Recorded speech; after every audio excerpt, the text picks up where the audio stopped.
Ez itt a Gondolatgalop videóverziója. Szervusztok! Üdvözlök újra mindenkit, Kovács Judit vagyok Kármennel. A gyakran ismétlődő kérdések között a második az szokott lenni, hogy mi teszi alkalmassá a lovat a lovas coachingban betöltött szerepére. Itt azt mondhatnám, hogy a ló nagyon megőrizte függetlenségét a háziasítás során. Ő maga dönti el, hogy mit szeretne tenni.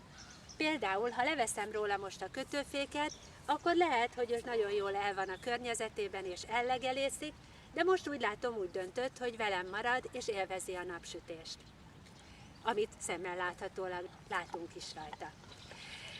Az együttműködés során általában két eset lehetséges. Vagy gördülékenyen hagyja magát vezetni, vagy pedig a szakértő szem számára láthatóvá válnak azok az elakadási pontok, amelyeket utána közös feladatokkal feloldhatunk. Kármen?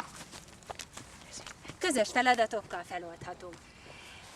Ennek, ha ki szeretnéd ezeket próbálni, akkor szeretettel látunk nyílt napunkra, amelyről bővebb információt megtalálhatsz a www.pegasuscoaching.hu honlapunkon, illetve Gondolatgalop hírlevelünkben. Köszönöm szépen figyelmedet!